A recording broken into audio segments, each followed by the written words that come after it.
This is why the moon hoax would have been impossible. Take one. Did people go to the moon in 1969? I'm not totally sure. I wasn't on the moon then. Did they fake going to the moon? No, I'm pretty sure they didn't, because they couldn't. Some people say that in 1969 people were incapable of sending a man to the moon, but that they were capable of staging the whole thing in a TV studio. In fact, the opposite is true. By the late 1960s, they did have the technical ability, not to mention the requisite madness, to send 3 guys to the moon and back. They did not have the technology to fake it on video. Now, please understand, I'm not saying this to defend the honor of the United States. The U.S. government lies all the time about all kinds of things, and if they haven't lied to you today, maybe they haven't had coffee yet. So it's easy to believe the Apollo program was a lie too, especially if you weren't alive then, and if you don't know much about the technology profiles of the day. You see, the later you were born, the more all-powerful movie magic seems. Nowadays, it would be very easy to fake a moon landing, and we seem to have forgotten how to do it for real. Back then, it was the other way around, really.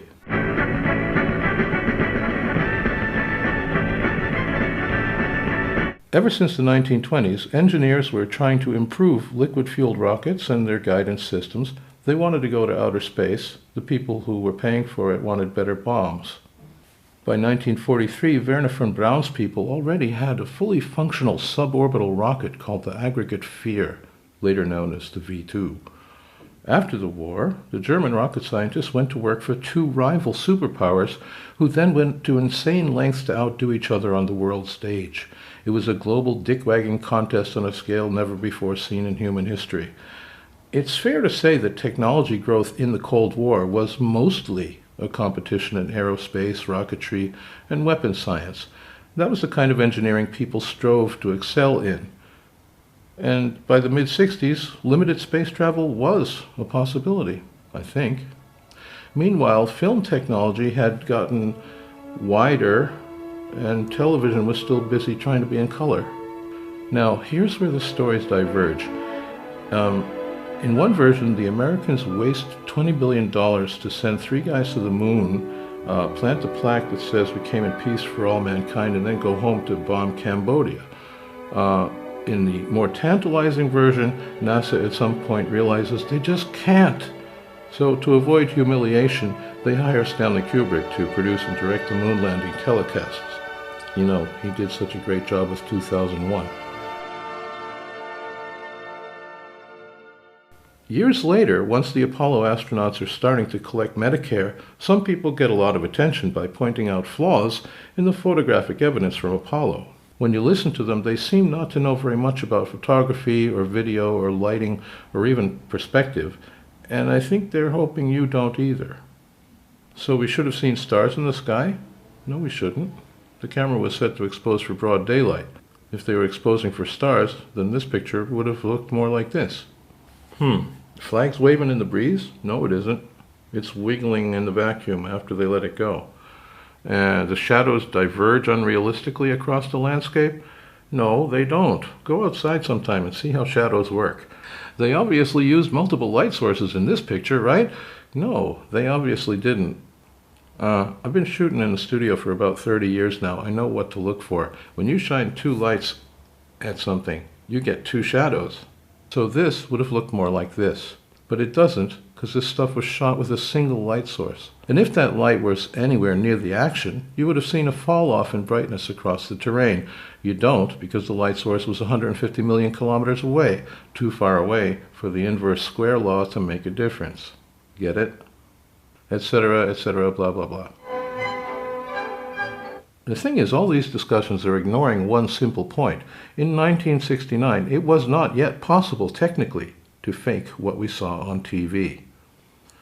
Why are people missing this?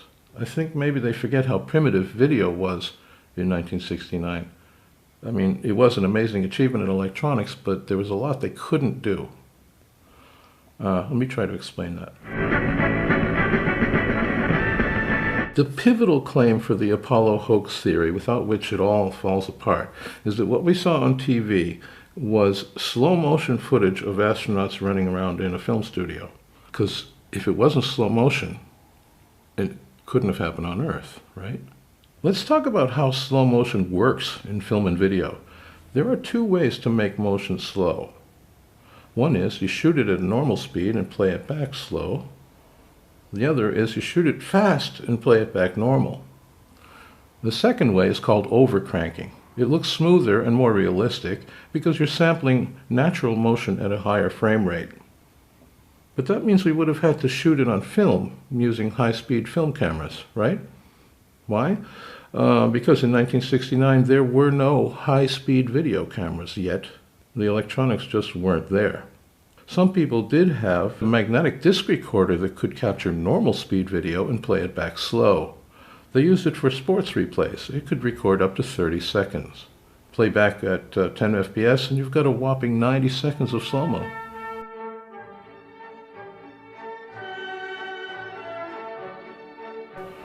I'm sticking with 10 frames per second because that was the video frame rate for Apollo 11.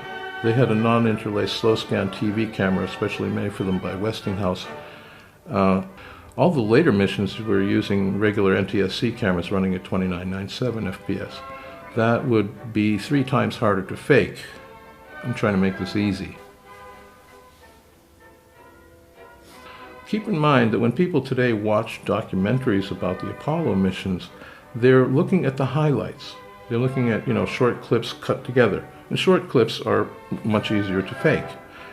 But in July 1969, 600 million people, including me, were all staring at a continuous lunar telecast that went on for a long time. It's actually pretty boring sometimes. At 16 minutes into the EVA, they turn on the video camera.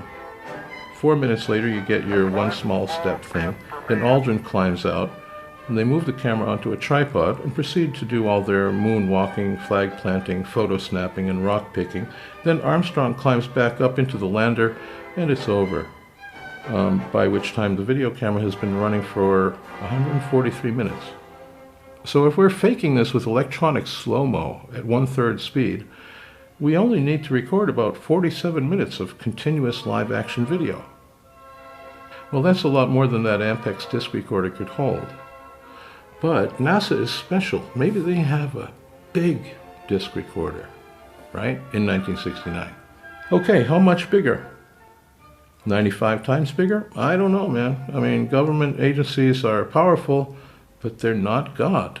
Then again, they are NASA. Maybe they did have some special way to overcrank video in 1969 for an hour and a half. Maybe they had some top secret high-speed electronics that the rest of the world never knew about. Oh, wait a minute.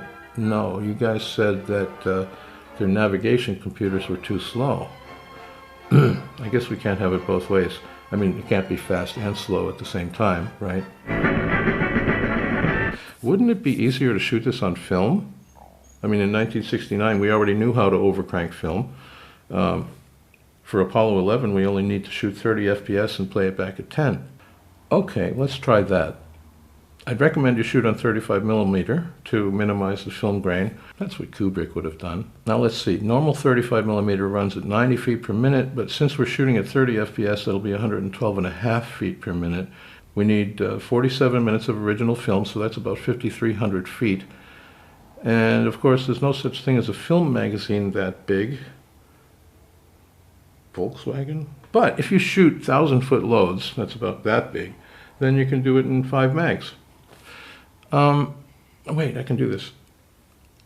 You don't want to see the splice marks where you put the reels together, because then everybody would know it was a fake. And remember, we're shooting for TV, so it's 1:33 aspect ratio and not 1:85. So that means you have to do A and B rolls. You have to cut the negative into A and B rolls and print them onto a 5,300-foot fine-grained interpositive, then cut an answer print in the film lab. And when you're done, make sure everybody that works in the film lab dies mysteriously in a car crash. Now you just need to find a custom-designed telecine that can transfer your 5,300-foot answer print to video at 10 frames per second, pin registered, of course. How hard can that be? Of course, you need to be absolutely certain that in all that splicing and printing and transferring, none of the most common film artifacts have gotten onto your giant print. No base scratches, no emulsion flakes, no gate weave, no grain, and not one single fleck of dust, because any one of those things will instantly betray that this is a hoax. Okay, so you do that, and then you do it again for 5 more lunar missions. Only those later missions, you have to play back at 30 FPS, meaning you have to shoot at like 60 FPS, twice the torque, twice as many splices to keep clean, twice as much of a chance that the film's going to break in the camera. You think maybe it would be easier to just go to the moon? I don't really know if that's possible. Like I said, I wasn't on the moon in 1969, and neither were you. I can tell you that in 1969 it was not possible technically to fake what we saw on TV. Sorry, Kubrick or no Kubrick. Why does any of this matter? Well, my concern is with the ultimate fate of knowing, of seeing the difference between what you can know and what you wish for. Because that's what puts the sapiens in Homo sapiens. Without that, you're just another homo. The urge to believe drives people to trade in part of their soul in exchange for the comfort of being a rebel. Okay. But that step from knowing that you've been lied to believing that everything else is a lie is a big step. Once you're forced to hypothesize whole new technologies to keep your conspiracy possible, then you've stepped over into the realm of magic. It demands a deep and abiding faith in things you can never know. It's like you need to cling to your belief system with all your might against the overwhelming evidence of your own rational mind, and some people do. What's dangerous about that is that it blinds you to the real conspiracies that authorities are perpetrating on you right now, as we speak. Things that are a lot more important than whether some guys went to the moon. I'm not America, but if I were, I would much rather have you be questioning Apollo 11 and not questioning the Patriot Act, the Iraq War, the financial industry bailouts, and the right to indefinite military detention without charge. Those things are real.